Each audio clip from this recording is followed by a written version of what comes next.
about fears.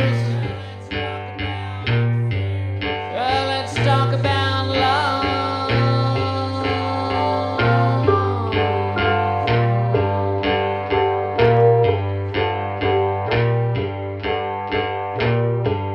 Yeah, I got fears,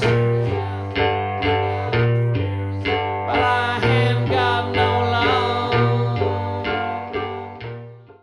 Hey guys, I am proud to introduce to my channel Surfshark. What is Surfshark, you ask? Well, Surfshark is a VPN, and a VPN stands for Virtual Private Network. Now, what will that do for you? Well, I'll tell you what it has done for me is it keeps everything private. You know, I'm a private person, and most of the people that are out there that are watching me, you're private as well. You don't want people snooping at what you're doing on the internet. This virtual private network keeps everything encrypted. So everything that you do on the internet is private. It's to you only. Not only is it private, it's safe. It's about your safety. So Surfshark is something that you should look into, something that you should get, and you should use my promo code at the end of this video. Watch for it. You get 3 months free. You get up to 83% off.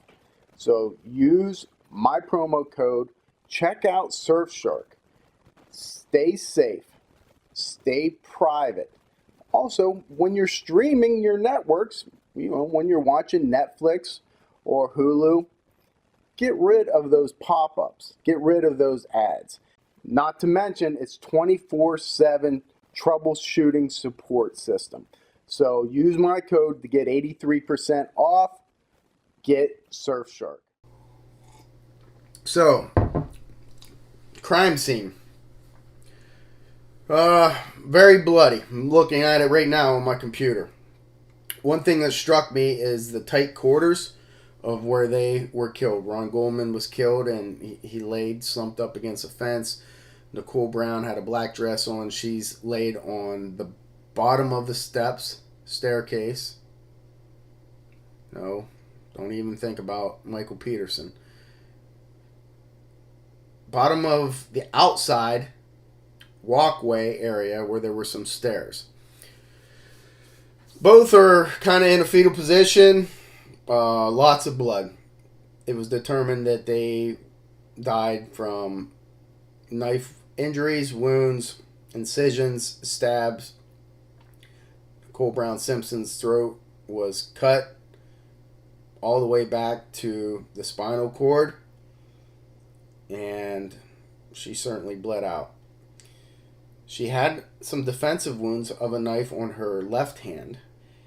Ron Goldman had defense wounds to, I believe, his right hand. But he had stab wounds in his leg and his abdomen, along with his neck. So, both died from stab wounds. Again, I was taken aback by the close quarters. And it's also odd to me that they're killed outside. You don't see that. Well, you do see that, but I'm just saying, without any witnesses in a neighborhood like that, not hearing any screaming, it's kind of odd. So what does that crime scene tell us? Well, it tells you that there's a lot of evidence. Okay, and we'll get into the evidence, what was found there. But the very first thing that would strike me in all that blood is look for footprints. Whoever did this, especially killing 2 people, you couldn't kill them both at once unless there were 2 assailants. If it was just one person, they got to be going from one to the other at least one time. Okay, you kill one person, and then go to the other and kill them. You have to do that. So the blood that's there should have some footprints in it, and if there's more than one assailant, you'll be able to tell because it'll be 2 different footprints. Now you're asking, well, what about the victim's footprints? Well, their shoes are there. Now, Nicole, I believe, is barefoot. Yes. She's barefoot. Her legs are actually sticking underneath a fence, but he has shoes on. So you'd very easy be able to ascertain if an assailant's footprints there. And in this case, there was bloody footprints from a size 12 shoe.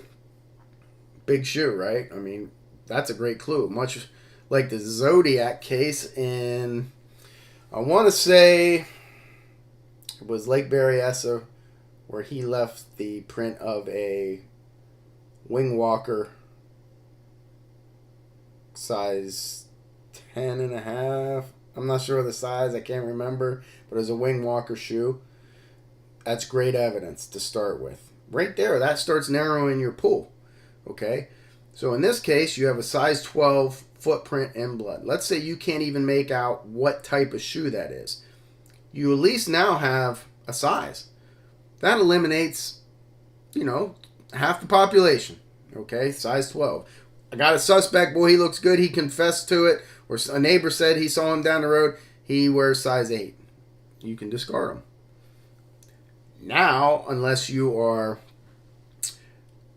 Dr. Ellis, who there was a case in Williamsport where I'm from, or was from, a doctor, a heart surgeon, killed his wife, shot her from long distance through a window, and he actually wore a size or 2, 3 bigger shoe than what he wore to throw off investigators.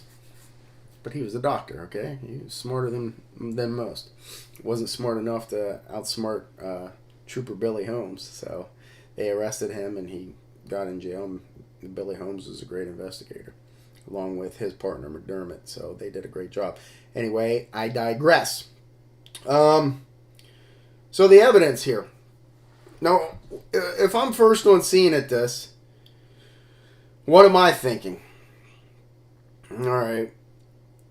I'm a detective. I get there. I see all that blood. Again, I tell you, I start looking for footprints. You start off with a macro. Your thought process is macro.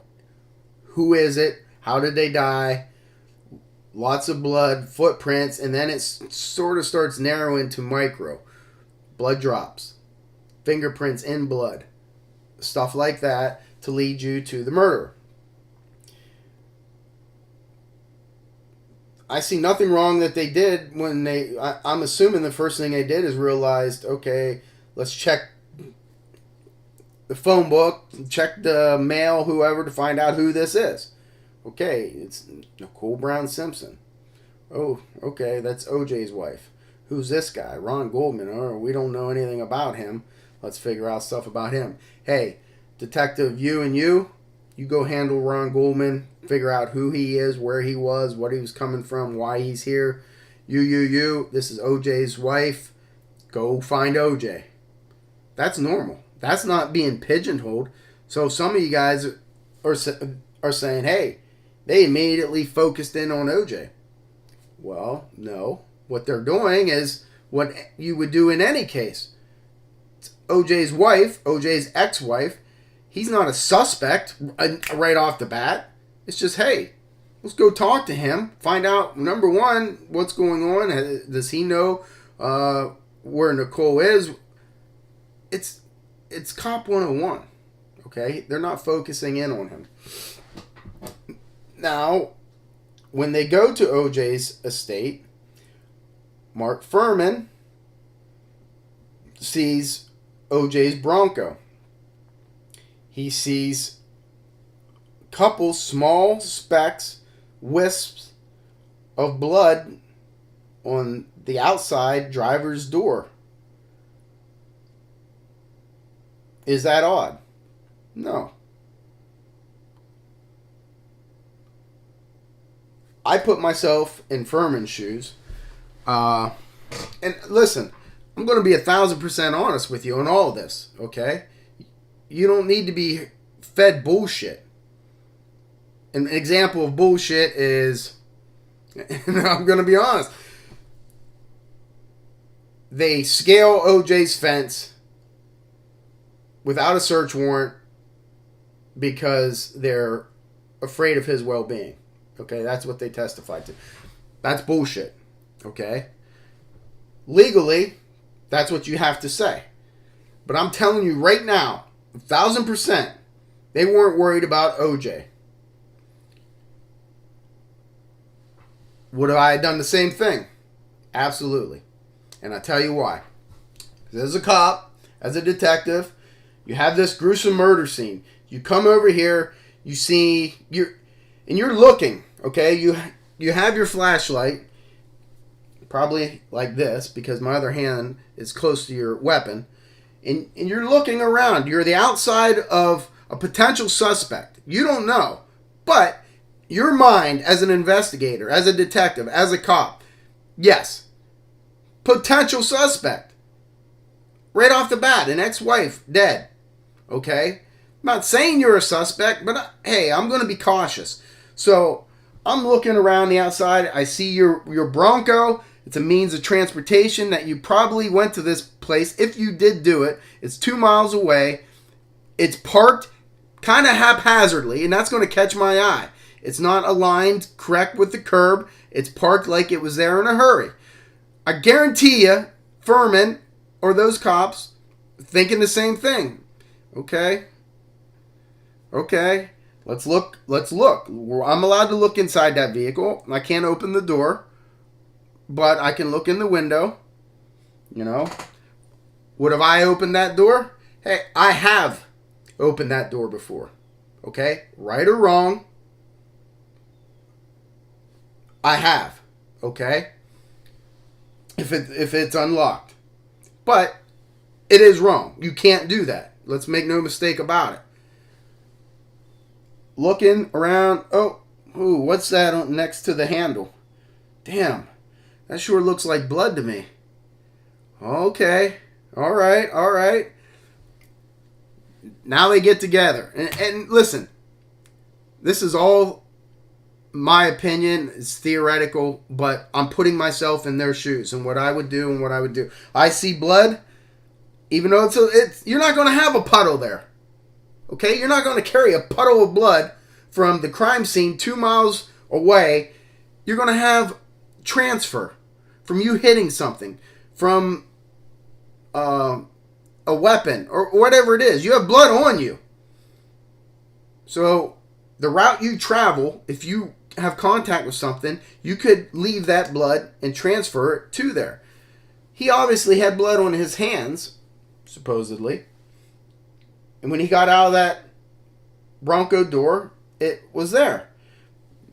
Now, there was blood on the inside, too. On the console. Now, could a Furman have seen that? I don't know whether that door was locked or not. If it was locked, maybe he's seen it right through the window. Doubt that. That's tough to see.